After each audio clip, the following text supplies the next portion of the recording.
Whoa.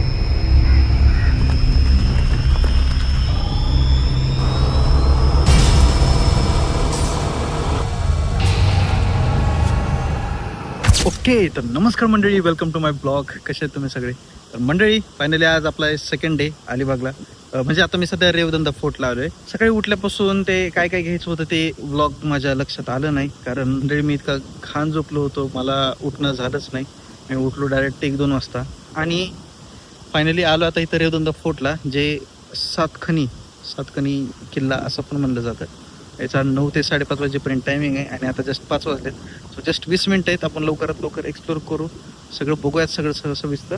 भाई येताना thank God एक तर स्कूटी पण आहे, त्याच्यामुळे काही टेन्शन नाही की बाबा असं कुठं तर बस बघा किंवा ॲटो बघा असं काही गोष्टी नाहीत. स्कूटी भेटल्यामुळे जरा थोडासा फायदा झाला आणि लवकरात लवकर निघावं लागणार आहे. भाई रस्ता जरा मला लेच वेगळा वाटला, जरा लेच विचित्र आहे रस्ता. रात्रीच्या टाईमला जर मी असं एकटा जर निघायचं म्हणलं तर प्रॉब्लेम नको, त्याच्यामुळं लवकरात लवकर एक्सप्लोर करू, सब सराउंड करेंगे, सब दिखाएंगे आणि ब्लॉगची पण सुरुवात तशीच चालू करूया. तर मंडळी, सगळ्यात आधी मी तुम्हाला या जागेवरचा मस्त 360 डिग्री व्ह्यू दाखवतो. किती जबरदस्त दिसतोय बघा मंडळी. एका साईडला समुद्र, ते या दुसऱ्या साईडला हा ऐतिहासिक बुर्ज. हा जो तुम्ही पाहताय तो म्हणजे रेवदंडा किल्ल्यातला प्रसिद्ध सातखनी बुर्ज. आता नाव सातखनी का पडलं? कारण मंडळी हा बुर्ज पूर्वी तब्बल 7 मजली होता आणि आताच्या काळात अद्याप त्याचे काही मजले पडले असे. हा जो किल्ला आहे हा पोर्तुगीजांनी साधारण 500 वर्षापूर्वी बांधला होता. त्या काळी रेवदंडा हे खूप महत्त्वाचं बंदर होतं आणि या बुर्जावरून समुद्रावर लक्ष ठेवलं जायचं. म्हणजे कुठलं जहाज येतंय, कोण जाते यावर इथून नजर ठेवली जायची. 2 hours later. तर मंडळी, आपल्या फोनची चार्जिंग झाली होती ऑफ, त्याच्यामुळं आपल्याला जमलं नाही, मधातच थांबावं लागलं आपल्याला. सो आता मी आलो आहे आता अलिबाग बीचपाशी आणि इथं मस्त आपण आता नारळ पाणी पिऊयात आणि मस्त मलाई खाऊयात आणि इथून आपण आता जाऊयात अलिबाग बीचला, थोडंसं बसूत आणि निघूयात. मग मी आलो आहे आता अलिबाग बीचला. काल अलिबाग बीचला आलो होतो आपण. काल अलिबागचा बीचचा जो सराउंडिंग होता तो पाण्याने सगळा भरला होता आणि आता बघा माझ्या मागं तुम्हाला दिसेल. काल जसं ब्लॉगमध्ये बघितलं छान तुम्ही, सगळं फुल भरलेलं होतं, सगळं इथं दगडापर्यंत पाणी येत होतं. काल जमलं नाही. काल वर्सोली बीच आपण कंप्लीट केला, पण लोक फोर्टला चालत चाललेत हो का. चला मंडळी, आपण आता निघूयात फोर्टला, जे काल आपल्याला जायचं होतं पण जमलं नाही आपल्याला. समुद्रावर तर कधी अय बाबा उडवल, माझं वजन जास्त आहे बरं का. चला म्हणजे डायरेक्ट घोडागाडीनं निघणार आहे आपण किल्ल्यावर. यार पण मला एकदा ट्राय करायचं होतं की समुद्रावरती चलत चलत जायचं होतं मला, पण वेळ लागणार आहे, भरपूर वेळ लागेल. आणि आता सनसेट पण ही आहे, त्याच्यामुळं सनसेट नाही.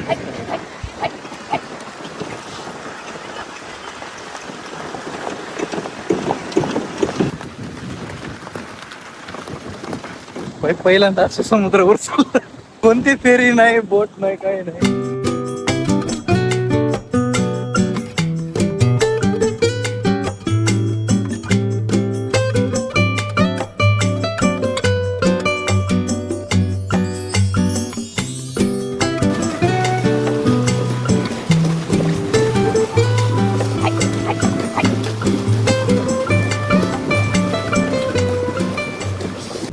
50 म्हणायचा का?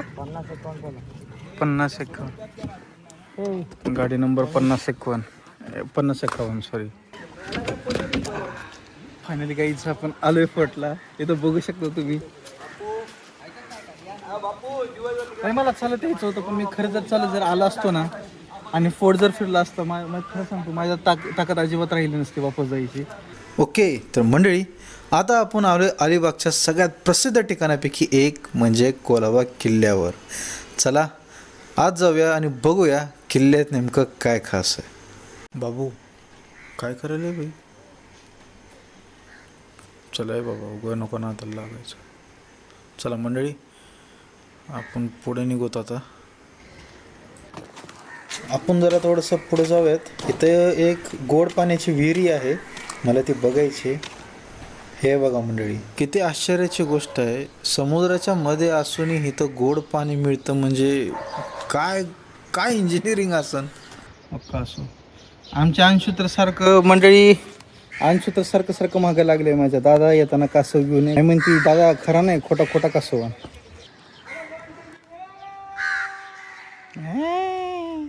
तर मंडळी चला, मी आता आलोय श्री सिद्धिविनायक गणपतीच्या मंदिरामध्ये. इथं येणारे बरेच पर्यटक आणि भाविक दर्शन घेऊनच पुढे फिरायला जातात.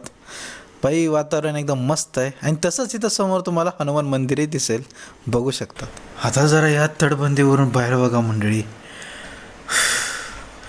समोर दिसणारा समुद्र आणि अलिबागचा किनारा किती सुंदर दिसतोय. चला मंडळी, आता आपण किल्ल्यात अजून पुढे फिरूया. अजून काय काय पाहायला मिळतं तेही तुम्हाला दाखवतो. बुई बाई, चला.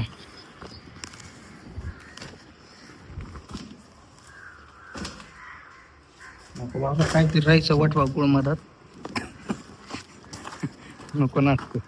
बाहेर आल्यावर जास्त एक्स्ट्रीम नाटकं नाही करायची अशा कोणत्या गोष्टीमध्ये.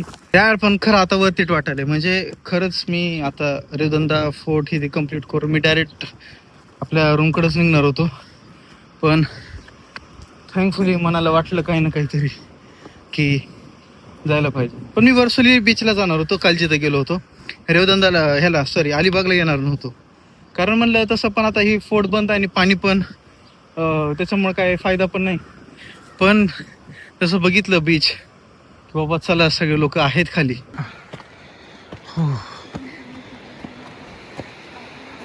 वाव वाव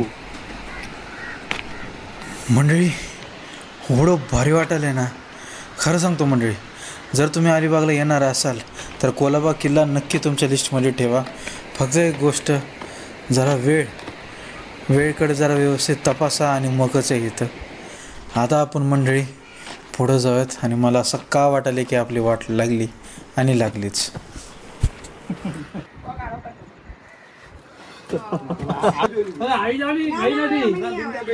बाई मी खरं खाणं अडकलो होतो.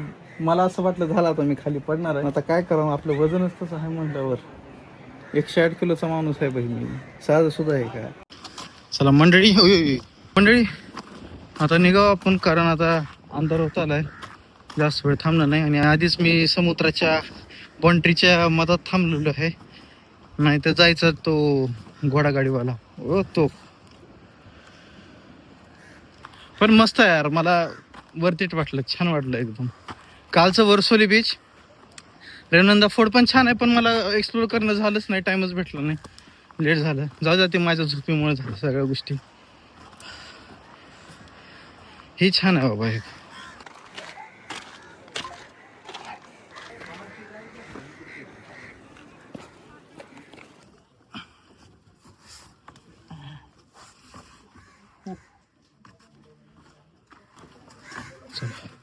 आलो आपण बाहेर. आता आमचा घोडागाडीवाला मामा कुठे गेलाय, मामाला बघावं लागतं.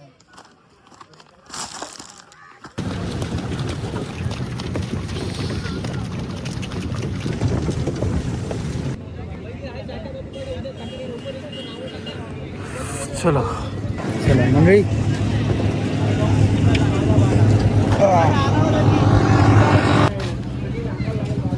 हा बाई काय खाऊ.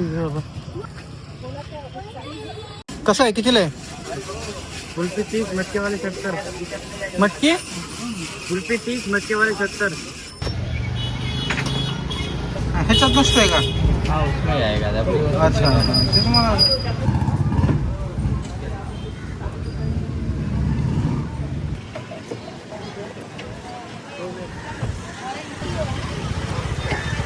वरून कुठं आलं बघा. एक टॅक्सी भेटली, टॅक्सी बघा, स्मोक बेबीक्यू टॅक्सी.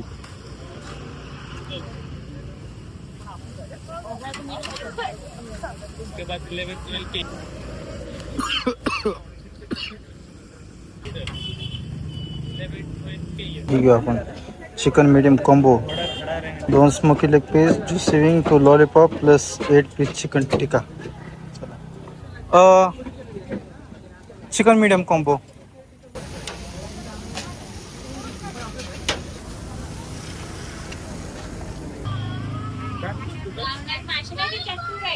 पाणी बॉटल द्या ना एक. शिळ द्या. हा